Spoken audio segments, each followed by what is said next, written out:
And for the very latest on this, we're now being joined by our Pakistan Bureau Chief, Anas Malik, who's joining us live from Islamabad. And Anas, well, tell us the latest as far as the numbers are concerned and indicating, what are they indicating as far as the independents are concerned? We know that they are leading, and where does that leave party dynamics and who partners with who going forward?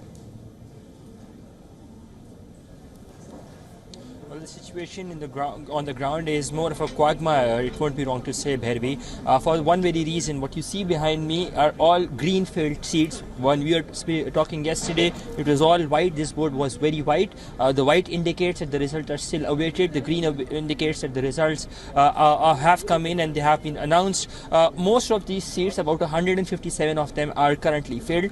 Just before we went live, we saw that the results changing, and the independents are still in the lead. They have about 62 seats, so they have some sort of a majority. It won't be wrong to say. We're still awaiting results from about 108 seats that will certainly decide the fate going forward. But the independents definitely will be having a very, very crucial role to play in these elections once the result announcement phase is done, because they would be having 72 hours to take one of the three calls. Number one being either they join a party, number two being that they create their own party, or number three that they maintain their independent status. What these independent candidates will decide, that is a question, the answer to which only time can tell.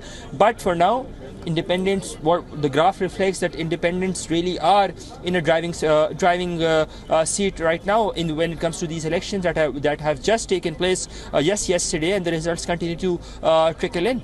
Right, and Anas, as you point out that the independents clearly are in the driver's seat and could really make a difference in this election. What a coup really for the Imran Khan's Pakistan Tehreek-e-Insaf, the fact that most of their leaders are in jail and a lot of their candidates, fought this election as independents.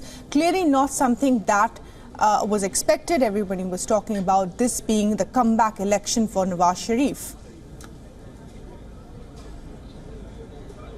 Well, there's a caveat to that with regards to the independent candidates. Some of these independent candidates are those which have been backed and funded by the Pakistan People's Party.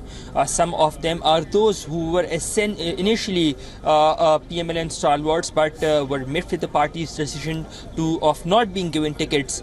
For instance, in the case of Daniel Aziz, who's one from Shakargarh, he was the former Minister of State as well, and then was later disqualified while defending Nawaz Sharif under the charges of contempt of judiciary. We've seen such cases as well, but certainly so the majority among these 62 who have clinched the seats are those who are PTI backed candidates, or PTI candidates, essentially those who were not allowed to contest the polls under the symbol of the cricket bat. So all in all, it is definitely a comeback for his party, for Imran Khan's party. What remains to be seen what remains to be seen and are crucial are the next 72 hours, because in case if these 62 candidates go on to join another party, that would be really interesting. That would be practically betraying the loyalty, their loyalty with Imran Khan. But that being said, it would not be of much importance, because their status remains that of an independent candidate.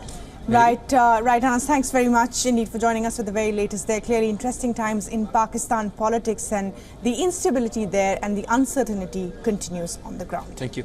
For all the latest news, download the WION app and subscribe to our YouTube channel.